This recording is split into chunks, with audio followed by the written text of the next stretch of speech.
everybody. It's the Wild Man, Chris Wilds, coming to you after I wish I could explain what I saw. Um, by far the most disappointing, disturbing, uninspired performance I have ever seen by a self-proclaimed championship football team in my life. First things first, hats off to Curt Cignetti and the Indiana Hoosiers. These guys are not a fluke. While I still stand behind what I said earlier, that these guys are nowhere near a blue blood, they are definitely not God's gift to football. This is not a championship football team. And they still have the biggest bunch of arrogant, ignorant morons as a fan base that I've seen since the losers up north. Um, this isn't a Cinderella story with a glass slipper and a magical midnight. This is a program that walked into Indianapolis 12-0, with a top two scoring offense, top five scoring defense, and they outplayed, outprepared, and outlasted the nation's so-called number one team. They were sharper. They were hungrier. They were far more poised from Ohio State from kickoff to the final whistle. And Buckeye Nation, if that stings a little, it should. Because we did not deserve what we saw out on that field tonight. Now, don't get me wrong, Indiana did not get lucky. They earned every bit of that Big Ten championship. And it was very reminiscent of what we saw last year in Columbus on the final weekend of the regular season. There's a lot more similarity than that 13-10 score. The uninspired performance, the inability to score. We were shut out in the second half. The questionable play calling, the poor play of the offensive line.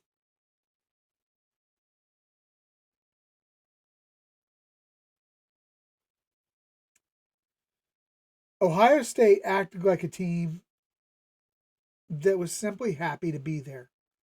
Like arriving in Indianapolis was an achievement. And this is a team that last year won a national title.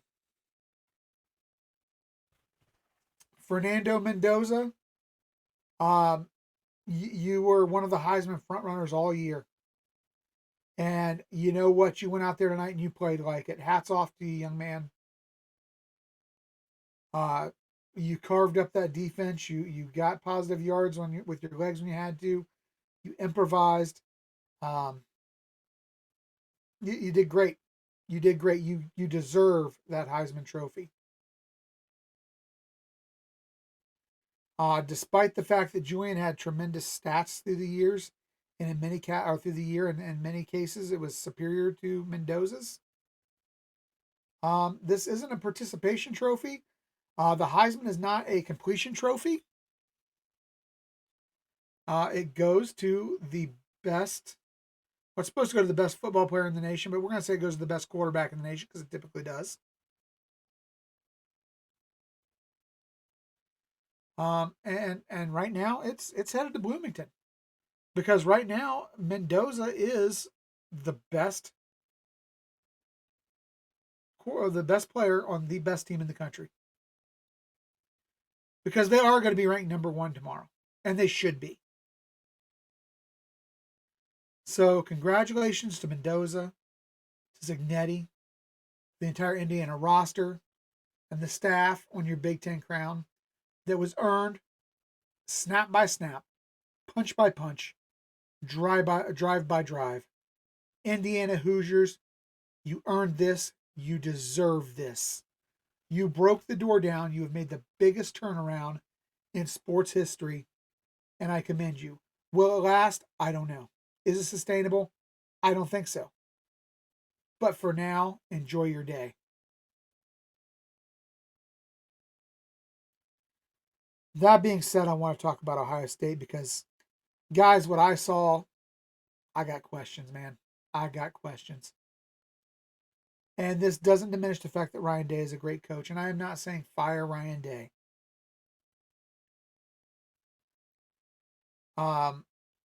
But let's talk about Ohio State because what we saw tonight, whatever the hell that was not a team that spent 12 weeks throwing around opponents through the Big Ten, knocking off number one in the first week of the season.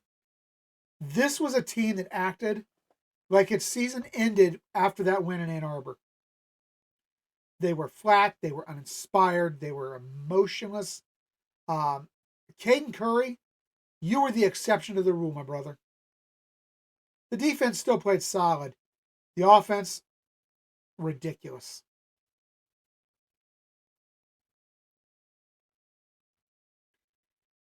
It was like beating Michigan and getting to Indy, checked every box and cleared the calendar for vacation this year. That's almost what it felt like. That's how they played. Like a team that thought, well, we did the important part, right? Michigan's down. We got the win back in the rivalry. Mission accomplished. Time to take and coast the rest of the season. News flash. The Big Ten Championship wasn't just for a sightseeing tour in Indianapolis. And yet you treated it just like that. Like a group trip to Indianapolis to go check out the sights.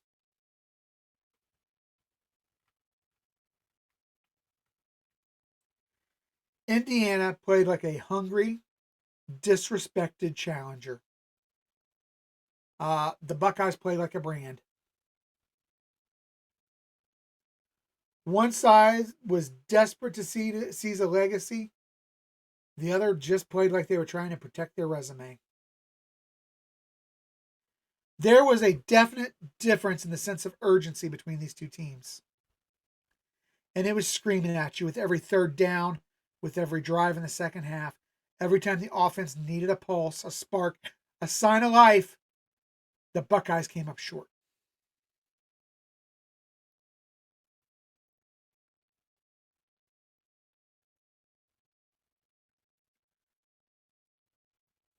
So there's so many questions. Let's start with the coaching and the game plan. This loss, this was along with, I believe, the Michigan game last season, the absolute worst coaching job I have seen by an Ohio State staff in the last 20 years, 25 years.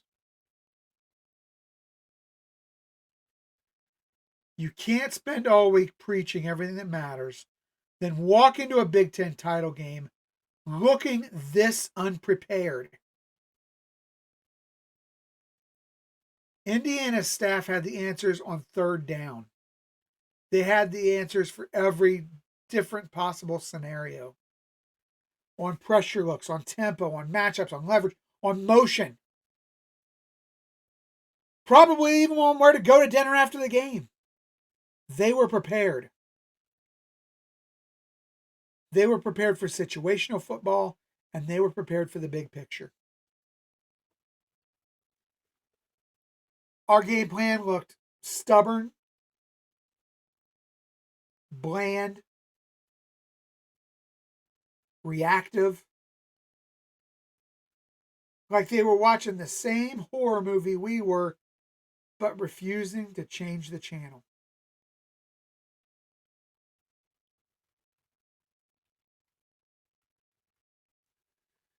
This is supposed to be an offense built on efficiency and precision. A quarterback who completed 79% of his passes in the regular season. And what did we get? A third down plan that looks like it was scribbled on a napkin in a hotel lobby after everyone had already gotten tanked and ordered dessert.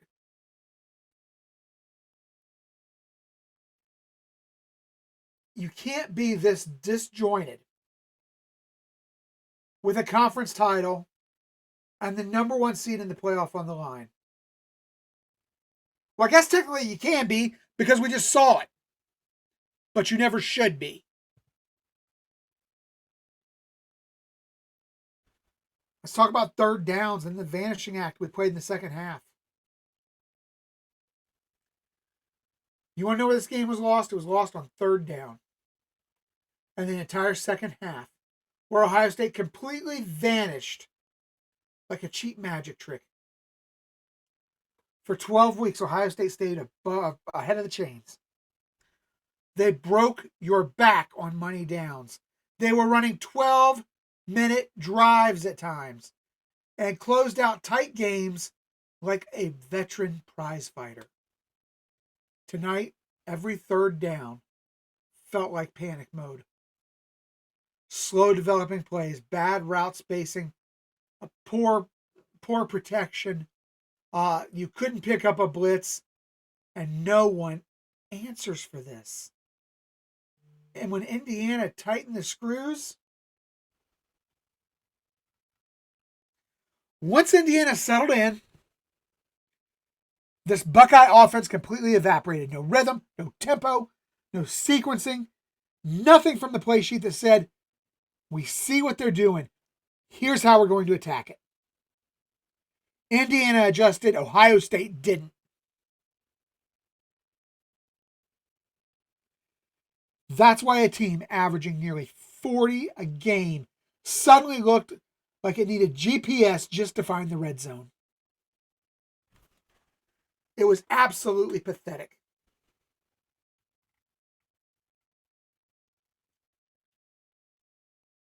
And we got to talk about the intangibles, man. Maybe the most embarrassing part. The X's and O's were bad. The offensive line was bad. The coaching decisions were bad. The decision to leave Taggart in was bad. The decisions, the play calling was bad at times. Discipline was not good. But this team lacked heart.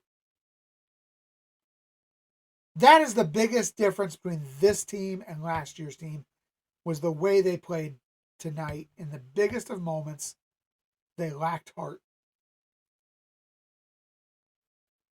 Ohio State racked up self-inflicted wounds, mental mistakes, sloppy execution, losing composure in key moments, while Indiana just stayed calm, locked in, laser focused. One team embraced the moment, the other shrank from it. We have spent all year claiming how no moment has looked too big for Julian Sand. Tonight, the moment was too big.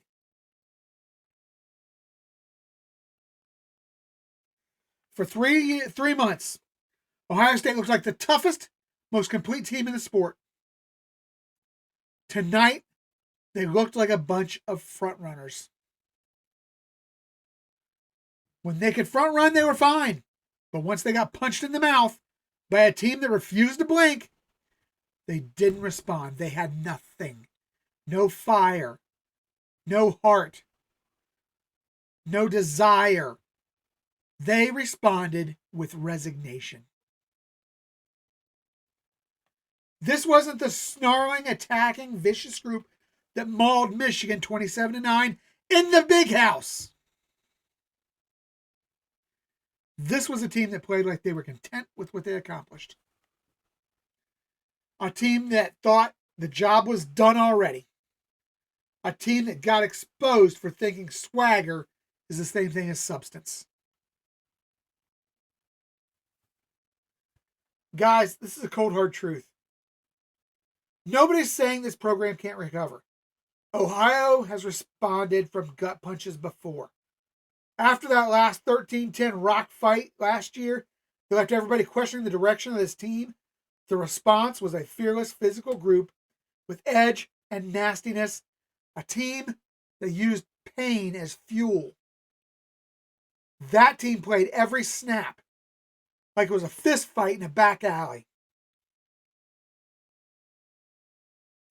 and they won a national title. This team has the talent to do that. But the difference right now is, do they have the heart?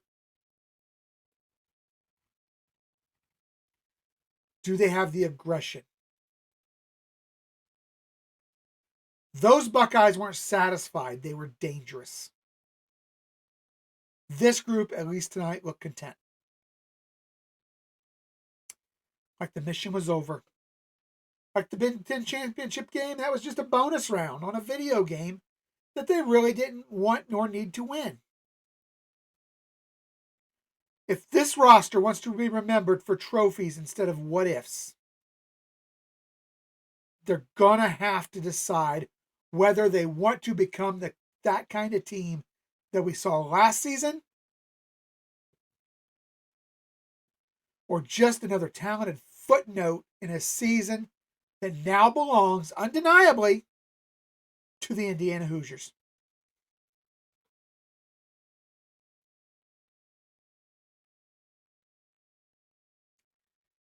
So, one more time, I just want to congratulate Curt Cignetti, Mendoza, and the Indiana Hoosiers.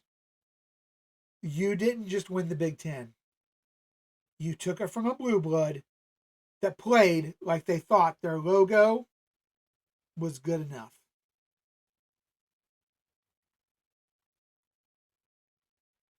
I want you to enjoy that trophy. Enjoy that likely Heisman moment, Mr. Mendoza, because you've earned all of it, every ounce. As for Ohio State, the film room just became the most unforgiving place in America. And if this team wants any shot at redeeming itself in the playoff,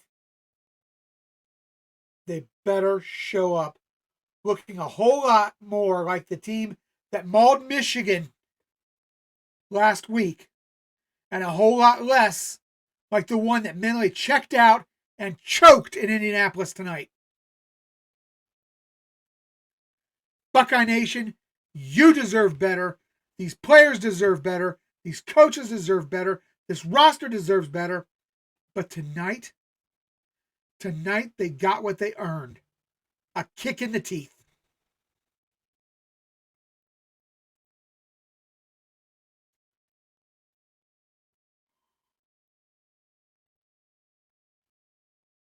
Let's hope the playoffs are as kind to us this year as they were last year. Let's hope that Jeremiah Smith, Caleb Downs, some of these guys who were part of last year's team can bring that ruthless aggression, that anger, that heart back for the playoffs. Because if not, this team won't make it past their first game. It's that simple. This is the Wild Man.